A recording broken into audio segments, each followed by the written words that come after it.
Hello student, welcome to RS education centre online classes. आज हम लोग क्लास 10th का चैप्टर नंबर 2 वो पढ़ेंगे जिसका नाम है अम्ल, क्षार व लवण, एसिड, बेस एंड सॉल्ट। तो आज इस टॉपिक कौन कौन से टॉपिक को कवर करना है हमको, तो यह वीडियो हम लोग 2 पार्ट में डिवाइड करके पढ़ेंगे। ठीक है, तो आज वाले पार्ट में हम लोग पढ़ेंगे वैद्युत अपघट्य एवं वैद्युत अपघटन, वैद्युत वियोजन का सिद्धांत पढ़ना है। आर्हीनियस के आयनिक सिद्धांत के अनुसार हम लोग को अम्ल की परिभाषा पढ़नी है, अम्ल के कुछ उदाहरण पढ़ने हैं, अम्ल के सामान्य गुण पढ़ने हैं। इसी तरीके से क्षार की परिभाषा पढ़नी है, क्षार के कुछ उदाहरण पढ़ने हैं, क्षार के कुछ सामान्य गुण पढ़ने हैं। फिर लवण की परिभाषा पढ़नी है, लवण के कुछ उदाहरण समझने हैं और उसके सामान्य गुणों के बारे में अध्ययन करना है। व अम्ल व क्षार की आधुनिक अवधारणा यानी कि modern concept of acid and bases, ये पढ़ना है। ब्रोस्टन और लॉरी ने इसको दिया था। तो चलिए पहले हम लोग ये सब पढ़ने से पहले हम लोग को वैद्युत अपघट्य और वैद्युत अपघटन पता होना चाहिए कि क्या होता है। तो सबसे पहले वैद्युत अपघट्य क्या है, वैद्युत अपघटन क्या है। तो चलिए परिभाषा की तरफ चलते हैं। वैद्युत अपघट्य का मतलब होता है वे पदार्थ जिनके जलीय विलयन में से विद्युत प्रवाहित की जा सकती है, वैद्युत अपघट्य कहलाते हैं। ठीक है, तो चलिए इसको एक हम लोग विद्युत अपघटनी सेल एक चित्र बनाते हैं। एक चित्र है, जैसे कि फॉर एग्जांपल यहाँ पर हमने एक विद्युत अपघटनी सेल तैयार कर लिया है। ठीक है, तो इसको जैसे कि आप चित्र में देख रहे हैं कि ये 2 इलेक्ट्रोड्स लगे हुए हैं। ये सिर्फ समझाने के लिए आपको वैद्युत अपघट्य क्या होता है, वैद्युत अपघटन की क्रिया क्या होती है। ठीक है, ये चित्र अभी आपके कोर्स में नहीं है, आगे जो कक्षाएं होंगी आपकी बड़ी कक्षाओं में पूछा जाता है। सिर्फ वैद्युत अपघट्य पदार्थ और वैद्युत अपघटन की क्रिया को समझाने के लिए ये आपको मैंने इमेज शो की है और बताती हूँ ये है क्या। सपोज दैट ये विद्युत अपघटनी सेल है। ये इसमें क्या है, सबसे पहले हम लोग क्या करेंगे, इसमें 2 इलेक्ट्रोड्स ये लगे हुए हैं, जैसे 2 छड़ दिख रही है आपको ब्लैक कलर की। तो 2 इलेक्ट्रोड्स हैं, इसमें जलीय विलयन भरा हुआ है, ये आप देख रहे हैं जलीय विलयन है। ठीक है, इसके बाद इस जलीय विलयन में आप देख रहे हैं 2 इलेक्ट्रोड्स लगे हैं। अगर इन इलेक्ट्रोड्स को हम लोग, ये इलेक्ट्रोड्स जो हैं, ठीक है, अगर इन इलेक्ट्रोड्स को हम बैटरी से जोड़ दें, अगर ये बैटरी से कनेक्ट कर दें, ठीक है, बैटरी से कनेक्ट कर देते हैं, सपोज दैट कोई बैटरी लेते हैं और उसको कनेक्ट कर देते हैं। तो अगर इसको बैटरी से कनेक्ट करते हैं और विद्युत धारा प्रवाहित करते हैं। अब बैटरी से कनेक्ट कर दिया तो विद्युत धारा क्या हो रही है, प्रवाहित हो रही है। जब विद्युत धारा प्रवाहित हो रही है तो इसका देखिए, हाँ, और ये जो एक छड़ है, एक इलेक्ट्रोड्स है, इस पे प्लस चार्ज होगा, दूसरे इलेक्ट्रोड्स पर माइनस चार्ज होगा। आपको पता है कि 2 चार्ज होते हैं, विद्युत धारा तभी प्रभावित हो सकती है, 2 अलग अलग चार्जेस होते हैं। ठीक है, तो मैंने बताया कि जो हिस्सा प्लस से जुड़ा होता है आपको दिखाई पड़ रहा है, उस इलेक्ट्रोड्स को एनोड कहते हैं, और जो माइनस से जुड़ा हुआ होता है उसको कैथोड कहते हैं। अब तो ये बात आपको पूरा ये समझ में आ गया कि ये कैसे विद्युत अपघटनी सेल सेट हुआ है। इसमें जलीय विलयन भरा हुआ है। सपोज दैट यहाँ HCl का हाइड्रोक्लोरिक एसिड हाइड्रोक्लोरिक एसिड एक पदार्थ है। ठीक है, अब इसको जल में घोल देंगे तो ये किसका जलीय विलयन बन गया, हाइड्रोक्लोरिक एसिड का जलीय विलयन हमें प्राप्त हो गया। तो परिभाषा आपकी फिर से परिभाषा की तरफ, वे पदार्थ जिनके जलीय विलयन में विद्युत धारा प्रवाहित की जा सकती है। तो यहाँ पे पदार्थ क्या हो गया, HCl पदार्थ हो गया। इसको जब हम लोगों ने जलीय विलयन, ये इसका जलीय विलयन तैयार हो गया। ठीक है, जलीय विलयन में उसको घोला, ठीक है, जल में इसको घोला तो ये HCl का जलीय विलयन प्राप्त हो गया। इसमें क्या किया हम लोग ने, इसको बैटरी से जोड़ा, इलेक्ट्रोड्स के सहायता से इस पर विद्युत धारा प्रवाहित की। जब अब यहाँ से आपको गौर देने की बात है, आप थोड़ा सा ध्यान दीजिएगा कि जब HCl यानी कि हाइड्रोक्लोरिक एसिड है, इसको घोला तो ये 2 तरीके के आयन में टूट गया। ये 2 तरीके के आयन में टूट गया। H पे प्लस चार्ज हो गया और Cl पे क्या हो गया, माइनस चार्ज हो गया। तो H प्लस चार्ज में टूट गया और Cl माइनस चार्ज में टूट गया। क्यों टूट गया, क्योंकि विद्युत धारा हमने प्रवाहित की तो 2 तरीके के चार्जेस में ये अलग हो गया। तो यहाँ पर HCl क्या है, वैद्युत अपघट्य पदार्थ हो गया। तो परिभाषा आपको समझ में आ गई, वे पदार्थ जिनके जलीय विलयन में से विद्युत प्रवाहित की जा सकती है वैद्युत अपघट्य कहलाते हैं। ठीक है, ये तो आपको समझ में आ गया। अब वैद्युत अपघटन क्या होता है, देखिए वैद्युत अपघटन वही प्रोसेस सेम है, ये क्रिया को कहते हैं। जो हम लोग ने इलेक्ट्रोड्स लगाए, उसको बैटरी से कनेक्ट किया, विद्युत धारा प्रवाहित हुई, HCl दो चार्जेस में टूट गया, एक प्लस में ये एक माइनस में, तो इस पूरी प्रक्रिया को बोलेंगे वैद्युत अपघटन की प्रक्रिया। तो वैद्युत का मतलब हो गया विद्युत या वैद्युत बात एक है, अपघटन का मतलब हो गया टूटना। ठीक है, कि किसी वैद्युत अब परिभाषा में आप आइए और देखते हैं, किसी वैद्युत अपघट्ट के जलीय विलयन में। यहाँ वैद्युत अपघट्ट कुछ भी हो सकता है, NaCl भी हो सकता है। ठीक है, NaCl भी हो सकता है। अगर NaCl को भी NaCl के जलीय विलयन में भी विद्युत धारा प्रवाहित की जाएगी तो दो चार्जेस में टूट जाएगा। विद्युत प्रवाहित करने पर उसका अपघटन हो जाता है, अर्थात वह टूट जाता है। इस क्रिया को वैद्युत अपघटन की क्रिया कहते हैं। ठीक है, एग्जाम्पल मैंने आपको HCl का दे ही दिया था। HCl के जलीय विलयन में विद्युत प्रवाहित की तो दो भागों में टूट गया, H2 और Cl2। ठीक, चलिए आपको ये पता हो गया वैद्युत अपघट्ट क्या होता है, अपघटन क्या होता है। अब आपको यहाँ से मुख्यतः ध्यान देना है कि वैद्युत वियोजन का सिद्धांत क्या होता है। जैसे क्योंकि आपको ये समझना जरूरी था कि वैद्युत अपघटन की क्रिया क्या होती है, वैद्युत अपघट्ट पदार्थ क्या होते हैं। आपको पता है वैद्युत अपघट्ट वे पदार्थ हैं जो क्या होते हैं, आसानी से जिनको विद्युत धारा प्रवाहित की जाए तो वो दो चार्जेस से टूट जाते हैं, एक पे प्लस चार्ज एक में माइनस चार्ज आता है। चलिए वैद्युत वियोजन का सिद्धांत क्या होता है। देखिए वैद्युत वियोजन का सिद्धांत, सबसे पहले वैद्युत वियोजन, आइए चलिए एक एक करके समझते पॉइंट इसको। वैद्युत वियोजन का सिद्धांत एक वैज्ञानिक थे, स्वांटे आर्हीनियस। ठीक है, इनका नाम था स्वांटे आर्हीनियस। ठीक है, आर्हीनियस था इनका नाम, वैज्ञानिक थे। इन्होंने ही वैद्युत वियोजन का, आर्हीनियस है, साफ आ नहीं रहा है, आप देख लीजिएगा। स्वांटे आर्हीनियस थे। उन्होंने 1887 में, किसने, स्वांटे आर्हीनियस ने 1887 में क्या किया कि वैद्युत अपघटन की क्रिया और वैद्युत अपघट्टों के गुणों को या कह सकते सिद्धांत को प्रतिपादित किया, जिसे वैद्युत वियोजन का सिद्धांत कहते हैं। वैद्युत वियोजन का सिद्धांत वही है जो आप लोगों ने देखा अभी कि जो वैद्युत अपघटनी सेल में आपने HCl को घोला, दो चार्जेस में टूट गया। तो ये किसने बताया था, ये आर्हीनियस का कॉन्सेप्ट था। उन्होंने 1887 में 1887 में वैद्युत अपघटन की क्रिया की व्याख्या करने के लिए एक सिद्धांत दिया, जिसे वैद्युत वियोजन का सिद्धांत कहते हैं। अब है क्या ये वैद्युत वियोजन का सिद्धांत, ये समझ लीजिए। किसी वैद्युत अपघट्ट को जल में घोलने पर या अन्य विलायक में घोलने पर वह दो प्रकार के विद्युत आवेशित कणों में विभाजित हो जाता है, जैसा मैंने आपको बता ही दिया था। यहाँ पे देख भी लेते हैं, जैसे NaCl है। ठीक है, इसी को ले लीजिए, NaCl मतलब सोडियम क्लोराइड, तो इसको ले लीजिए और इसको अगर जलीय विलयन, इसको खाने का नमक है, अगर इसको पानी में घोल दिया आपने, ठीक है, तो यहाँ पे वैद्युत अपघट्ट पदार्थ क्या हो गया, NaCl है। सोडियम क्लोराइड को जल में घोलने पर यह सोडियम आयनों, यानी कि आप देख रहे हैं जैसा कि Na के ऊपर क्या आया, दो प्रकार के चार्ज में टूट गया, एक Na और एक Cl। तो सोडियम अलग हो गया तो Na के ऊपर प्लस चार्ज और Cl के ऊपर माइनस चार्ज। तो ये बताया था, ये कॉन्सेप्ट दिया था, ये दिया था आर्हीनियस का कॉन्सेप्ट है।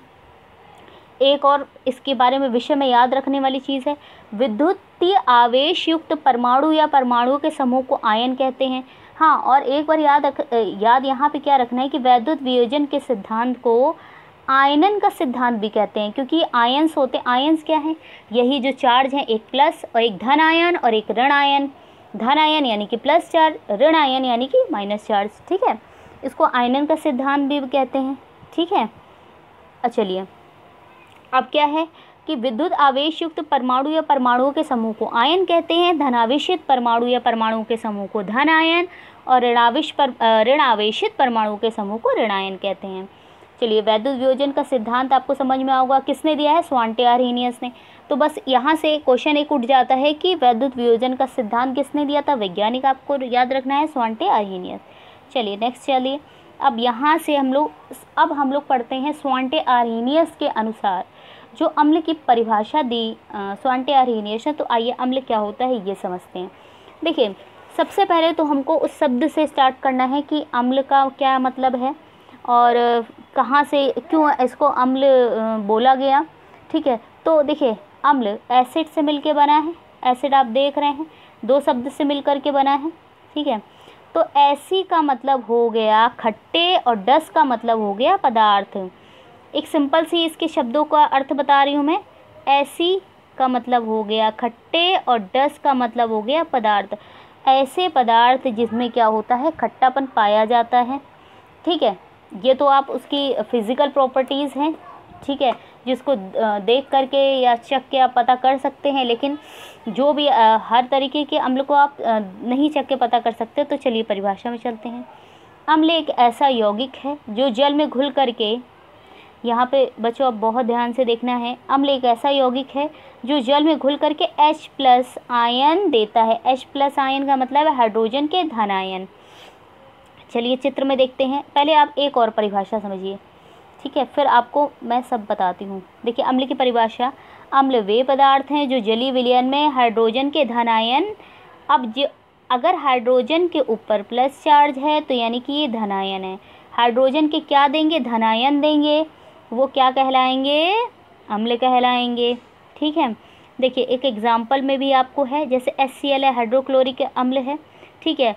अगर इसको क्या किया हम लोगों ने, जल में घोल दिया, ठीक है, HCl, तो क्या होगा, H+ में टूट जाएगा और Cl क्या होगा, माइनस में टूट जाएगा। अच्छा AQ आपको बार बार दिखाई पड़ रहा है, इसका मतलब है एक्वस सोल्यूशन, यानी कि एक्वस का मतलब क्या हो गया कि जलीय विलयन, ठीक है। AQ मतलब हो गया एक्वस सोल्यूशन। चलिए आइए चित्र से भी थोड़ा सा समझ लेते हैं, ठीक है। जैसे ये आपको दिखाई पड़ रहा है, एक बीकर है, ठीक है। आपने देख लिया कि जैसे HCl है लिया आपने, हाइड्रोक्लोरिक एसिड लिया, हाइड्रोक्लोरिक अम्ल लिया, तो जलीय विलयन में आपने इसको क्या किया, घोल दिया। तो देखिए अब H+ में टूटा और Cl किस में टूटा, माइनस में टूट गया, यानी कि एक पर प्लस चार्ज आ गया, एक पर माइनस चार्ज आ गया। तो आपकी परिभाषा कंप्लीट हुई। यहाँ पे अम्ल एक ऐसा यौगिक है जो जल में घुल करके H+, ये याद रखना है कि जहाँ पर हाइड्रोजन के धन आयन आ जाएंगे वो अम्ल कहलाएगा, ठीक। चलिए अब अम्लों के प्रकार, अम्लों को 2 भागों में बांटा जा सकता है, एक है प्राकृतिक अम्ल और एक है खनिज अम्ल।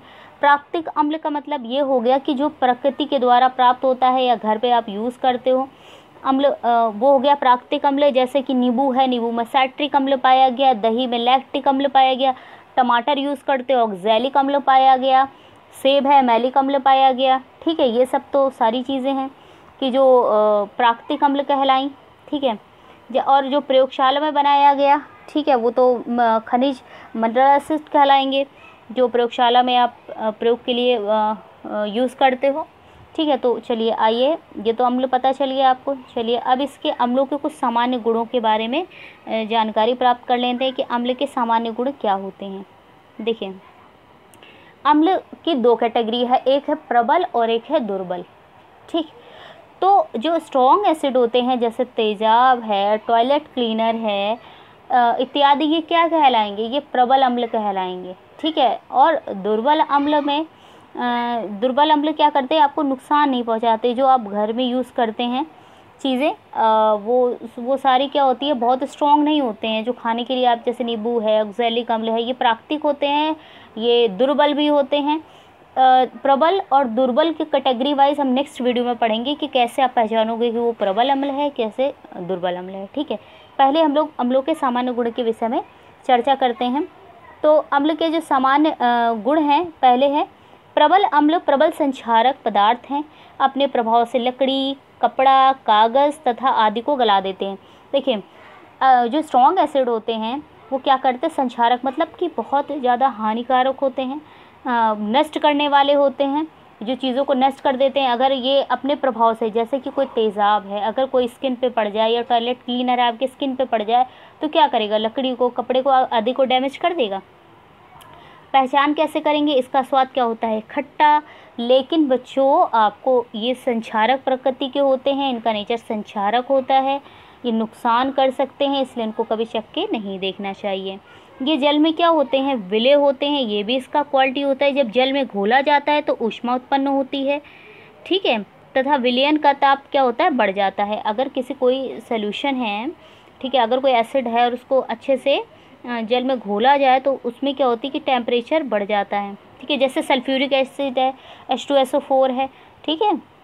तो उत्पन्न ऊष्मा की मात्रा अम्ल की प्रकृति पर निर्भर करती है, कितनी ऊष्मा निकलेगी वो उसके नेचर पे है। अगर स्ट्रॉन्ग एसिड है तो बहुत ज़्यादा गर्म हो जाएगा, बहुत ज़्यादा ऊष्मा निकलेगी, ठीक है। अम्ल नीले लिटमस को लाल कर देता है। लिटमस पेपर जो होता है वो इंडिकेटर होता है, सूचक होता है, दो तरीके का होता है, एक लाल लिटमस पेपर और एक नीला। तो अगर अम्ल है तो अम्ल नीले लिटमस को क्या कर देगा, लाल कर देगा। चलिए, ये तो आपने इसके गुण के बारे में पढ़ लिया। हाँ, कभी कभी ये पूछा जा सकता है कि जो अम्ल है, अम्ल जिंक, मैग्नीशियम आदि धातुओं के साथ अभिक्रिया करके हाइड्रोजन गैस मुक्त करते हैं। तो चलिए हम लोग अपने एक रिएक्शन को कंप्लीट कर लेते हैं, देख लेते हैं एग्जांपल में कि अगर अम्ल जिंक मैग्नीशियम, अच्छा जिंक की क्रिया H2SO4 से करा दी, जिंक प्लस H2SO4, तो देखिए मिला क्या हम लोग को, आपने क्रिया कराई तो जिंक सल्फेट मिला प्लस हाइड्रोजन गैस क्या हुई, मुक्त। देखिए ये वाला वैसे आपको पता है, मैंने बताया भी है, ये जो आपका एरो है वो ऊपर जो गैस मुक्त हो जाती है उसके लिए यूज़ किया जाता है। तो चलिए आइए देखते हैं हम कि कैसे आप पहचानोगे, ठीक है। जैसे जिंक क्या है, जिंक की क्रिया किससे हुई, सल्फ्यूरिक एसिड से। तो Zn जा करके किससे मिला, SO4 से मिला। तो ZnSO4 क्या हो गया, जिंक सल्फेट हो गया, और बचा क्या, हाइड्रोजन गैस। हाइड्रोजन गैस क्या हो गई, यहाँ पर आकर के मुक्त हो गई, ठीक है। अब अगर मैग्नीशियम की क्रिया, मैग्नीशियम मतलब Mg, अगर मैग्नीशियम की क्रिया किससे करा दी जाए, सल्फ्यूरिक अम्ल से, तो क्या होगा, Mg की क्रिया, Mg जा कर के किससे रिएक्ट करेगा, SO4 से करेगा। तो मिला क्या, मैग्नीशियम सल्फेट मिला, और बचा क्या बचा, H2 बचा, यानी कि हाइड्रोजन गैस क्या हो गई, मुक्त हो गई। ये देखिए हाइड्रोजन गैस क्या हो गई, मुक्त हो गई, ठीक है। तो ये धातुओं से क्रिया करने पर हाइड्रोजन गैस मुक्त करते हैं, ये भी अम्ल की एक क्वालिटी है, ठीक है। चलिए अब नेक्स्ट हम लोग चलते हैं क्षारक या क्षार क्या होते हैं, इसके विषय में जानकारी प्राप्त करेंगे, ठीक है। क्षारक क्या है, क्षार क्या है, अम्ल के बारे में आपने पढ़ लिया है। क्षार वे पदार्थ हैं जो जलीय विलयन में हाइड्रोक्साइड आयन OH- देते हैं। कैसे पहचानोगे, जैसे यहाँ पर एक एग्जाम्पल हमने लिया, सोडियम हाइड्रोक्साइड लिया, ठीक है।